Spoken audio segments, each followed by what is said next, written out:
तो इस साल 5 राज्यों में होने वाले विधानसभा और 2024 में लोकसभा चुनाव को लेकर सभी पार्टियां एक्टिव मोड में दिखाई दे रही हैं। दक्षिणी भारत में अपनी पकड़ मजबूत करने के लिए हैदराबाद में कांग्रेस वर्किंग कमेटी की 2 दिनों से बैठक चल रही है। वहीं तेलंगाना विधानसभा चुनाव को लेकर आज कांग्रेस 5 गारंटी का ऐलान करेगी। वहीं बीजेपी पार्टी का भी दक्षिण क्षेत्र पर फोकस बढ़ता दिखाई दे रहा है। अपना वोट बैंक सुनिश्चित करने के लिए केंद्रीय गृह मंत्री अमित शाह ने आज हैदराबाद में बड़ी जनसभा को संबोधित किया।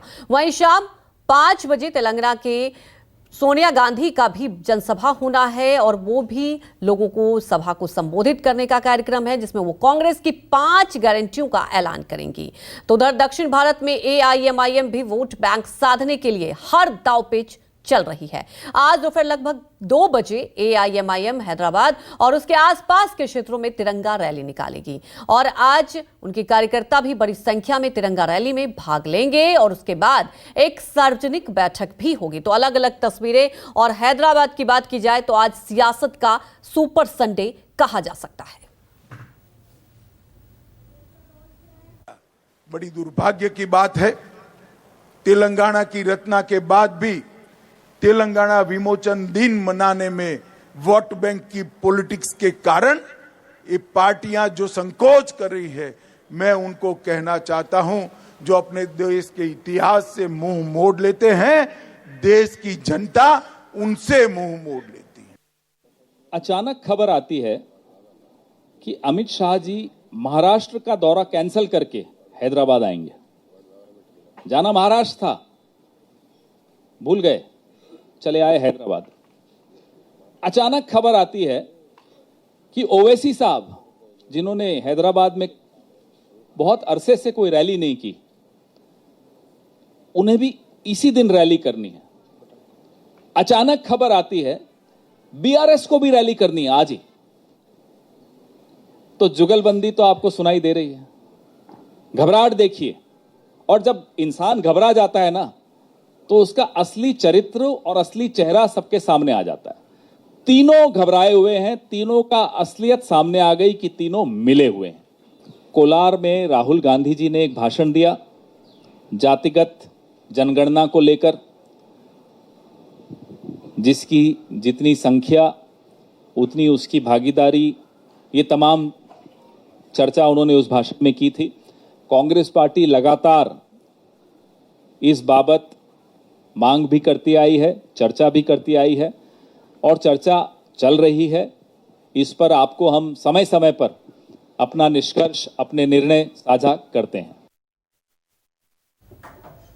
तो देखिए, बड़ी बात यह है कि सब पार्टी पहुंची हुई हैदराबाद और आप ये समझिए, आने वाले चुनाव के लिए 5 राज्यों में जो चुनाव है, यहां कांग्रेस पार्टी तो आप देख रहे हैं रणनीति बन ही सकती है, लेकिन दूसरी तरफ आप देख सकते हैं अमित शाह ने भी वहां हुंकार भरी। तो कुल मिलाकर हर पार्टी के लिए बेहद ही महत्वपूर्ण, दक्षिण से लेकर आप देख सकते हैं कि हर क्षेत्र में लगातार कवायद की जा रही। 2024 लोकसभा चुनाव हर मद्देनजर से बेहद अहम। अलग अलग तस्वीरें भी आपको दिखा रहे हैं। ये तस्वीरें आप देख रहे हैं, अमित शाह जब पहुंचे उन्होंने सभा को संबोधित भी किया। वहीं हमारे सहयोगी, वरिष्ठ सहयोगी जुड़ चुके हैं, संजीव त्रिवेदी। संजीव जी, वाकई बेहद महत्वपूर्ण और कहा जा सकता है कि आज सुपर संडे है हैदराबाद के लिए। लगातार आप देख रहे हैं तमाम पार्टियां, तमाम दिग्गज वहां पहुंचे हुए हैं।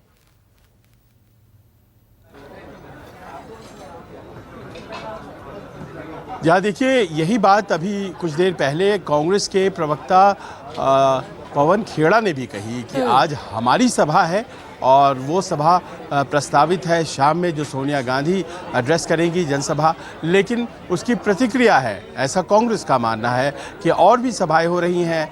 गृह मंत्री का कोई कार्यक्रम हैदराबाद का नहीं था उनके अनुसार, और अचानक से वो कार्यक्रम लगता है और अमित शाह यहाँ पहुँच जाते हैं हैदराबाद। इसके अलावा उन्होंने कहा कि जो ऑल इंडिया एमआईएम है, असदुद्दीन ओवैसी साहब की पार्टी, उसका भी कोई कार्यक्रम नहीं था, लेकिन आज वो भी तेलंगाना इंटीग्रेशन डे मना रहे हैं। देखिए, ये दिन अपने आप में बड़ा महत्वपूर्ण होता है, हैदराबाद इंटीग्रेशन डे, क्योंकि आज़ादी के 13 महीने बाद हैदराबाद भारत की मानचित्र से जुड़ा था। तो आज ही के दिन वो जुड़ा था 75 साल पहले। तो 17 सितंबर का वैसे तो दिन बड़ा महत्वपूर्ण है, लेकिन इसे मनाया नहीं जाता था। और कांग्रेस का ये मानना है कि चूंकि हमने आज एक सभा कर दी और इसी कारण से इस तरह की सभाएं हो रही हैं। लेकिन बिल्कुल। ज़्यादा बड़ी बात उन्होंने जो कही है वो आरक्षण को लेकर है, और अपने आप में वो कहा ही जा सकता है कि हैदराबाद में एक नई बात उन्होंने कही। बिल्कुल, जैसा कि आप जिक्र कर रहे थे, देखिए कांग्रेस का ये कहना है, क्योंकि आप ये देखिए इसके पहले कांग्रेस की वर्किंग कमेटी की बैठक कभी हैदराबाद में नहीं हुई थी, तो क्या इसको समझा जाए, क्या वाकई दक्षिण को साधने की हर पार्टी कवायद कर रही है संजीव?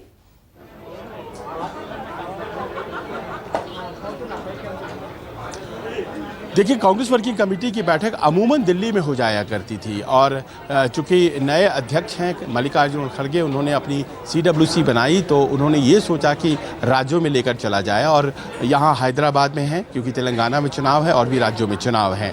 लेकिन यहाँ आकर के जो एक पॉलिसी निर्णय लिया गया है वो अपने आप में महत्वपूर्ण है। आज तक कभी भी कांग्रेस ने अपने किसी आधिकारिक प्लेटफॉर्म से आरक्षण की सीमा को 50% से पार करने के बारे में कभी कोई बात नहीं कही थी, जो आज हैदराबाद में प्रस्ताव के जरिए कही गई है। उनका ये कहना है कि SC, ST और OBC की जो रिजर्वेशन है हमारे देश में, उसे बढ़ाया जाना चाहिए और उसकी जो सीमा है उसको पार किया जाना चाहिए 50% की जो फिलहाल सीमा है। हमने उनसे प्रश्न भी किया पवन खेड़ा से, जब वो यहाँ आए थे, तो उनका ये मानना था कि वेमेन रिजर्वेशन और साथ साथ ST, ST, OBC रिजर्वेशन, ये सब के हम पक्ष में हैं। अब ऐसा लगता है कि जो इंडिया ब्लॉक है, इन मुद्दों पर यहाँ मंथन भी होगा, एक रणनीति भी तय की जाएगी। आप लगातार इस खबर पर नजर बनाए रखें। फिलहाल हमारे साथ जुड़ने के लिए आपका शुक्रिया। रुकते हैं एक छोटे से ब्रेक के लिए, ब्रेक के बाद भी